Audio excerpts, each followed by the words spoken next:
कोणत्या व्यक्तीच्या घरी जेवण करू नये? एखाद्या व्यक्तीचे चारित्र्य चांगले नसेल आणि या गोष्टीची आपल्याला पूर्ण कल्पना असेल तर त्या व्यक्तीच्या घरी कदापिही जेवू नका. तसे केल्याने तुम्ही देखील अप्रत्यक्षपणे त्याच्या पापात सहभागी होतात. जे लोक दुसऱ्यांना लुबाडून धनसंपत्ती कमवतात अशा लोकांची संगत आणि सहभोजन टाळा.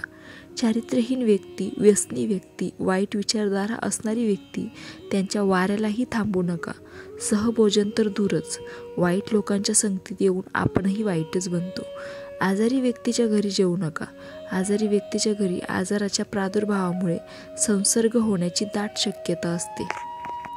जे लोक इतरांच्या चुगल्या करतात, एकमेकांच्या मागे नावे ठेवतात, असे लोक विचाराने हीन दर्जाचे असतात. शीघ्रकोपी लोकांकडे जेवण टाळा. त्यांना कोणत्या गोष्टीचा राग कधी येईल सांगता येत नाही. रागाच्या भरात ते तुम्हाला भरल्या ताटावरून उठवायलाही कमी करणार नाहीत. चार चौघात अपमानित करतील. म्हणून अशा लोकांबरोबर जेवणे नको.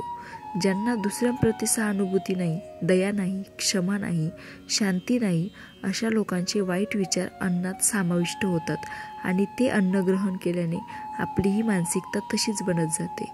व्यसनी लोकांबरोबर जेवणे टाळा. तुम्ही व्यसनी नसलात तरी देखील व्यसनी लोक तुम्हाला व्यसन लावायला मागे पुढे पाहणार नाही. उलट तसे करणे त्यांना आणखीनच गौरवाचे वाटते. म्हणून अशा लोकांबरोबर जेवण आणि मैत्री टाळा.